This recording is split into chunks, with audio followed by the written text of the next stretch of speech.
لشکروں پر سرپرستی کرتی، یہ اعضائے بدن سے تو کام لیتی۔ اگر قوت عقل، یہ ساری قوتیں جسم کی اس عقل کے زیر تسلط آ جائے تو انسان میں حکمت پیدا ہوتی ہے، یہ حکیم بنتا ہے۔ حکیم کے معنی یہ نہیں کہ جو مثلا نسخے دوائیاں دیتی ہے، نہ، یعنی خود عاقل بن جاتا ہے اور اس کی زندگی میں علم اور حکمت ہو، اور جو لذت عقلانی اس کی کوئی حد نہیں، باقی ہر لذت فنا ہو جانے والی، عقل کی لذت باقی رہنے والی۔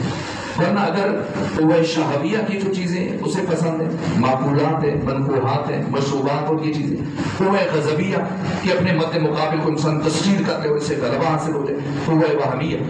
اگر ان میں کوئی کمال ہوتا تو پھر یہ کمال خود خدا اپنے لیے بھی معین کرتا ہے، حالانکہ خدا نے قرآن میں ان تمام چیزوں سے خود کو منزہ قرار دیا۔ اس کا مطلب لذت عقلی اسے دوام ہے۔ بات تھوڑی سی مشکل ہوگی، ایک صلوات بھیجیے خاندان فاضل۔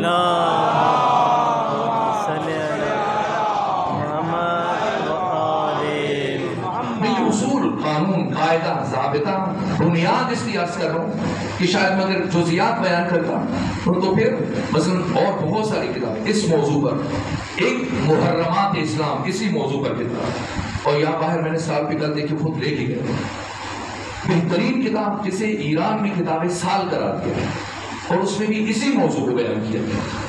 اسی طرح سے اور بھی چند کتاب، ایک استاد محسن فراقی کی کتاب ہے گناہ شناسی، یہ اہمیت کی نام ہے۔ یہ باب دروازہ جو بھٹی صاحب نے کھولا، یہ آخری کام نہیں، یہ نقطۂ آغاز، اور یہ ہمیں سے ہر فرد کا کردار۔ آپ دیکھیے کہ جس طرف یہ معاشرہ، یہ سماج، یہ سوسائٹی بڑھ رہی تباہی کی طرف، انسانی معاشرے جتنے بھی نابود، آپ اس کی اگر بنیاد اساس قرآن سے دیکھیں تو خدا فرماتے ہیں سورہ واقعہ اعراف آیت نمبر 96، وَلَوْ أَنَّ أَهْلَ الْقُرَىٰ آمَنُوا وَاتَّقُوا لَفَتَحْنَا عَلَيْهِمْ ابواب رحمت من السماء والارض۔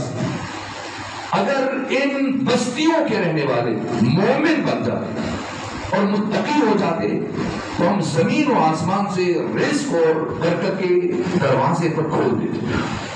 اگر اہل قریہ اجتماعی طور، اب آپ خود دیکھیے یہ جو سورہ ہے سورہ شمس، 11 قسمیں اٹھانے کے بعد پروردگار نے ایک بات، قد افلح من زکا، کامیاب ہوا وہ جس نے خود کا تزکیہ کر لیا، وقد خاب من دسا، برباد ہوا وہ جس نے خود کو گناہوں میں غرق کر لیا۔ اس کے بعد ایک تہذیب کی مثال دی قوم سمود کی، اور پوری قوم 4 عذاب ایک ساتھ آئے اور اس طرح سے الٹ پلٹ کے رکھ دیا گیا۔ ایک تو چیخ انہوں نے سنی، پھر ہوائیں چلی، پھر پتھروں کی بارش ہو گئی، پھر مسلسل زلزلے آنے شروع ہوئے، اور پھر سفاہا، یعنی یوں زلزلوں کے بعد زمین ہوئی کہ گویا یہاں کبھی کوئی تہذیب آباد ہی نہیں، کبھی یہاں آبادی کا نام و نشان، ایک فرد بھی زندہ نہیں بچا۔ جرم کس کا تھا؟ قدار بن سالف، ایک شخص تھا جس نے اونٹ کی پونچھیں کاٹی، اس ناقہ سالے کو نقصان پہنچانے والا ایک تھا، لیکن پورا سماج اور پوری ملت نابود ہوگی، کیوں؟ اس کے عمل پہ راضی تھی۔ یہ اقدام بہت خوش آئند ہے،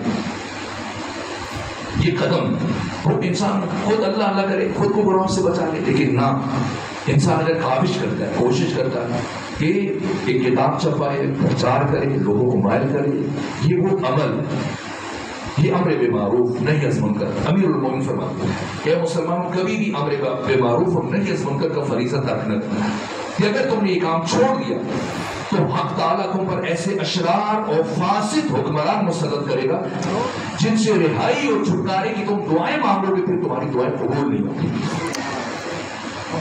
اس لیے اجتماعی طور پر یہ سلسلہ، یہ بارش کی جو ابتدائی خطرہ تھا، یہ تسلسل سے آگے بڑھتے رہنے چاہیے، کیونکہ یہ اجتماعی سطح پر اگر ملتیں قومیں غافل ہو جائیں پھر وہ عذاب الہی کی مستحق ہو جاتی ہیں۔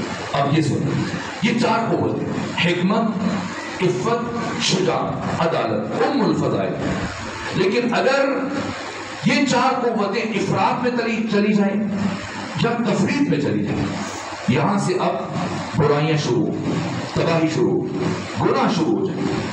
اگر دائیں چلی گئی یا بائیں نکل گئی، جس طرح سے قوت غضب حد اعتدال میں ہو، شجاعت پیدا ہو.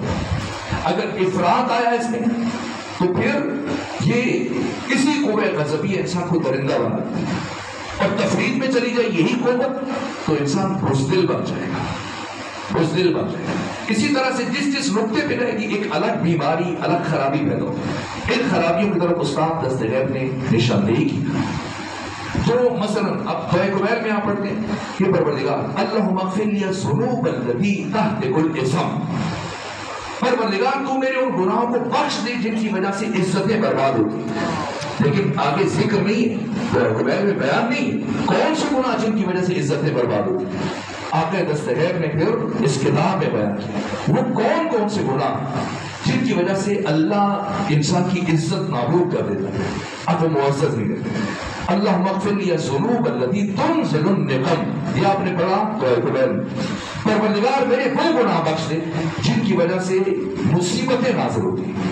آقا دستغیب نے اسی ترتیب سے اس گناہ کے اثرات میں الگ سے لکھا کون سا گناہ جس سے کرنے کے بعد انسان پر مصیبتیں نازل ہوتی ہیں. اللہم اغفر لی الذنوب التي تنزل البلاء، پروردگار میرے ان گناہوں کو بخش دے جن کی وجہ سے بلائیں نازل ہوتی ہیں. ایسے بیٹھے بیٹھے اچانک کچھ نہیں ہوتا.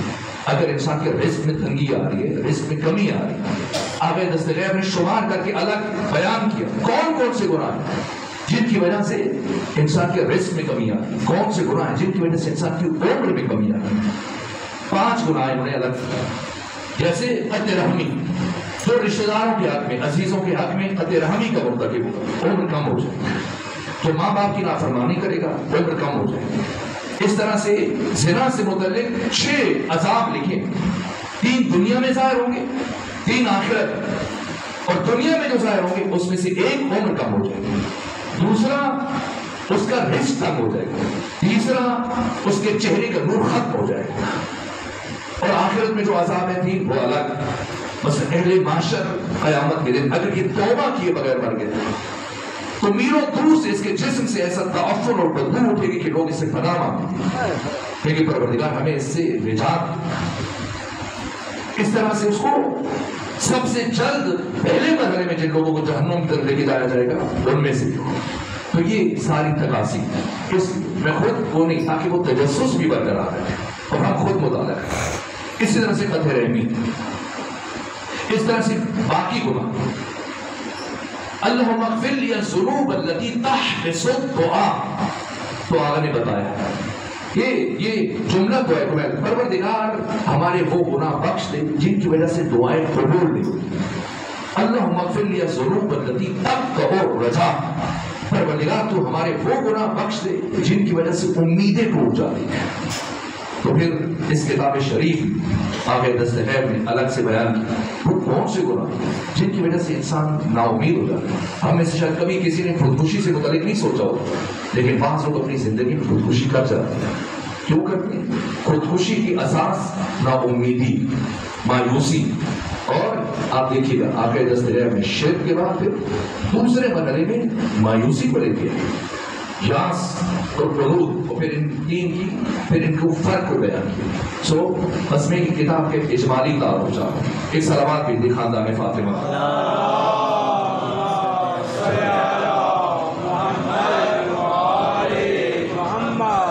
سب سے پہلے مرحلہ شرک، یہ 4 قوتیں ام الفضل ہیں. اگر ہم تہذیب میں کامیاب ہیں، تہذیب میں تب کامیاب ہو سکتے ہیں جب خود کو گناہوں سے پاک کرتے چلے جائیں. یہ آیت جو میں نے آپ کے سامنے پڑھی ہے سورہ واقعہ اعراف کی 96 نمبر ہے کہ وَلَوْ أَنَّ أَهْلَ الْقُرَىٰ آمَنُوا وَاتَّقُوا، اگر اہل قریہ. دوسری جانب دوسرے مقام پہ پروردگار فرماتے ہیں کہ اللہ کبھی بھی انسان پر ظلم نہیں کرتا بلکہ وہ خود ہی اپنے نفسوں پر ظلم کرتا ہے. اگر انسان کسی کو تماچا مارا، کسی مظلوم حقیقت وہ خود کو تماچا مارا. اگر کوئی کسی کا حق کھا رہا ہے تو حقیقت وہ خود آگ کھا. یہ قرآن نے بیان کیا. پھر اگر مال یتیم کھاتے انسان تو قرآن فرماتا ہے کہ اپنی شکم میں آگ کو منتقل کرا. پھر لقمہ حرام کے جو اثرات انہیں انہوں نے بیان کیا کہ مناجات کی لذت چھن جاتی ہے. پھر اگر اس کی غذا مشکوک ہے، پاک نہیں، نتیجتاً پھر نماز میں کھڑا ہوگا تو خیالات کا ایک ہجوم آئے گا، اور اس طرح سوچے ہوئے نماز کبھی بھولے گا، چوتھی رکعت کی، تیسری کی، پہلی تھی، وجہ سے کہ یہی نماز اس کے لیے معراج بن جائے. جس طرح سے مرحوم ملا صدر، آپ ان کی تفسیر دیکھیں، وہ جب بھی کوئی علمی مشکل پیش آتی تھی تو سے اپنے خچر پہ سوار تو قوم کو 2 رکعت نماز پڑھتی، اور اس کے بعد وہ مطلب انہیں عطا ہوتا ہے. تو تفسیر میں جا بجا یہ جملہ ملے گا، ھذا مما الہمنا اللہ تعالی، یہ وہ ہے کہ جسے اللہ نے میرے دل پر الہام کیا.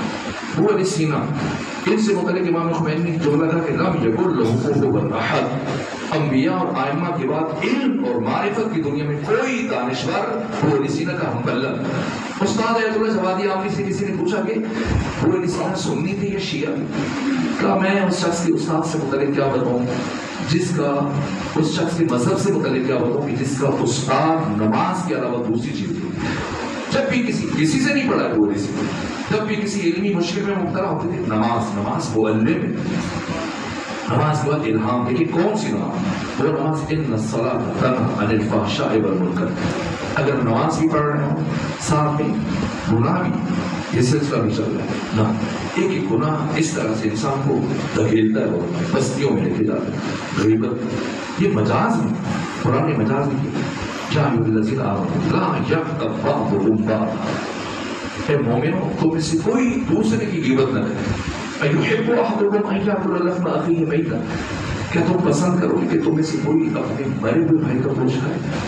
حقیقتاً ایسا ہے، یہ مجاز نہیں ہے. پیغمبر نے سمجھایا، 2 فرق پیغمبر سے ملاقات کے لیے، جاوید دستگیر نے درج کیا اس واقعے میں، 2 فرق پیغمبر سے ملنے کے لیے.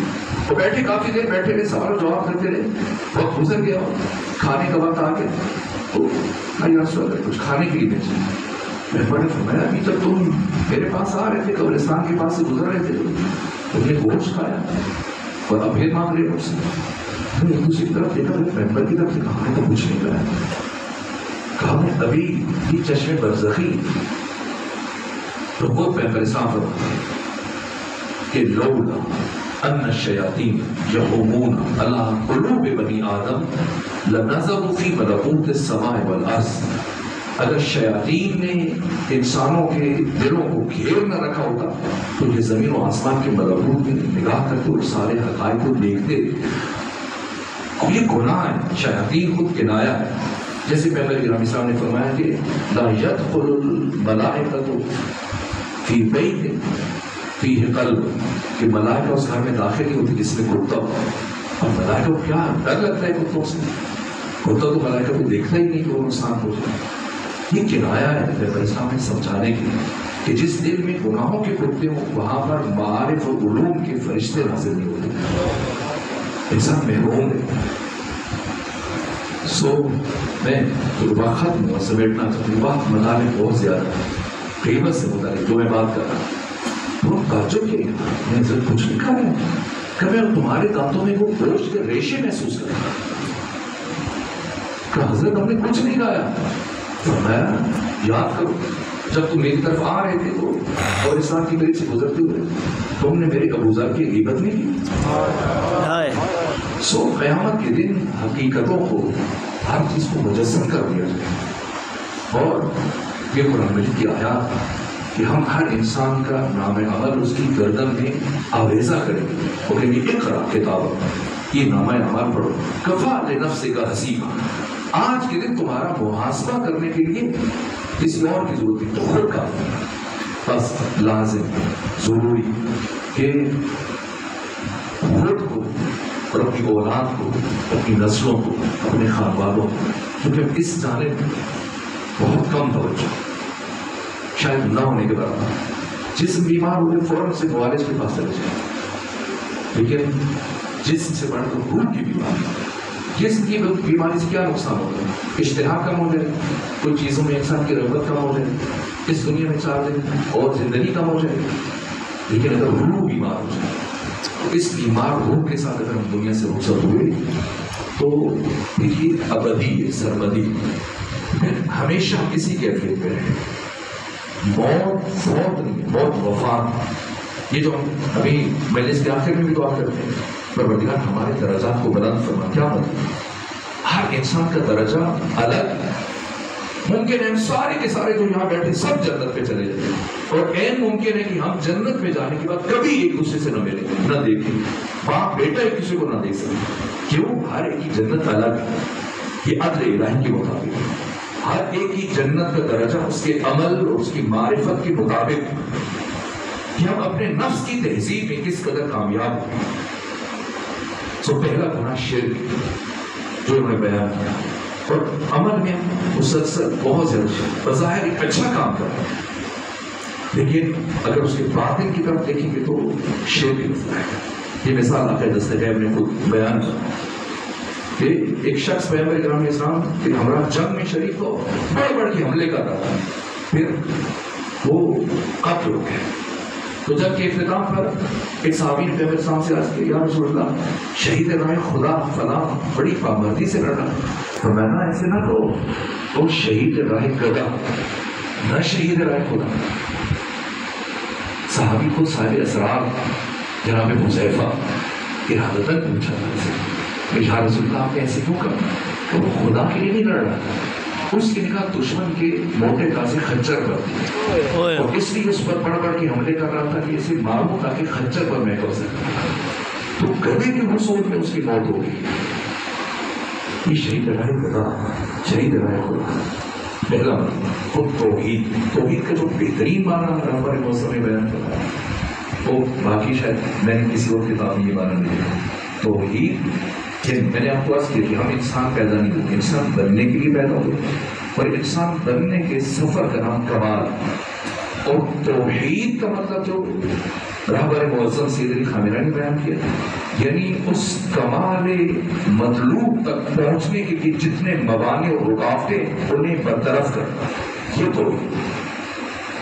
ممکن ہے کہ ہم نماز پڑھ رہے ہو اور ساتھ شرک بھی کر رہے ہیں، نماز میں کھڑے ہو اور ساتھ ماں باپ میں سے کوئی آ جائے، کوئی دوست آ جائے، پھر خیال ہے فوراً سے ابھی ان کو دیکھ کے اچھا لگے گا کہ میں نماز پڑھوں، وہ توڑ دیں، نماز باطل دیں. کہ نماز کے شروع میں جو نیت کی اس کو آخر تک اسی حالت میں باقی رہے. اور وطن اللہ بولے متقیان کا جو تعارف ہے، جو اساس ہے، شیخ مطہر اس میں پوری کتاب لکھی ہے جاذبہ و دافع امام علی، کہ اگر کوئی علی کی تمام فضیلتوں کو الجھ جائے گا، سمجھ نہیں آئے گا بات کہاں سے شروع کروں، تو شاید آپ کو خدا مانے جب تک ڈور کا سرا اس کے ہاتھ میں نہیں آئے. اس کے لیے شہید مطہر نے مستقل کتاب لکھی اس ایک بات کو بیان کرنے، اور وہ یہ کہ علی ممسوس فی ذات اللہ، علی سر سے لے کے پاؤں تک عشق خدا میں غرق ہے، معرفت خدا میں غرق ہے. اور اپنے 63 سالہ حیات طیبہ کی کسی ایک لمحے کے کروڑویں حصے میں بھی علی نے کسی بشر کو اپنی جانب متوجہ نہیں ہونے دی. کل میں امام خمینی رضوان اللہ تعالیٰ علیہ کی شخصیت کی مثال دے رہا ہوں. اگر کوئی امام خمینی کی زندگی کو پڑھنا چاہتا ہے، شخصیت کو، محور توحید ہے. آپ دیکھیے جب فرانس سے چلے تو اب جو سینکڑوں نامہ نگار کر رہے تھے، مختلف ٹی وی چینلز کے نمائندے تھے، سب سوچ رہے تھے، پوری دنیا کی نگاہیں تھی کہ یہ شخص اب جب سفر کر رہا ہے فرانس سے ایران جائے گا، پتہ نہیں زندہ پہنچے گا نہیں پہنچے گا. تو ایک نے آگے بڑھ کے ایک اینکر پرسن نے پوچھا، کیا سمجھتے ہیں آقا خمینی، آپ خیر و سلامتی کے ساتھ ایران پہنچ جائیں گے؟ کہ نہیں معلوم، مجھے نہیں پتا. تو کیا سمجھتے ہیں ایرانی آپ کا جو مظاہرے وغیرہ کر رہے ہیں، آپ کے جانے کے بعد آپ کا ساتھ دیں گے یا آپ کا ساتھ چھوڑ جائیں گے؟ نہیں پتا. تو کیا سمجھتے ہیں آپ شاہ ایران کا تختہ الٹنے میں کامیاب ہو جائیں گے؟ اور میں نہیں پتا. تو کیا سمجھتے ہیں آپ اسلامی حکومت قائم کرنے میں کامیاب ہو جائیں گے؟ نہیں پتا. اس اینکر پرسن نے تو تعجب کیا، میں ساری دنیا کو آپ نے پریشان کر کے رکھا اور ایک ہلچل مچی ہوئی ہے، اور جو بھی میں سوال پوچھوں آپ کہتے نہیں پتا. آخر کو میں نے جواب کہا کہ جتنے سوال تم نے مجھ سے پوچھے ان میں سے کوئی ایک سوال بھی میرے متعلق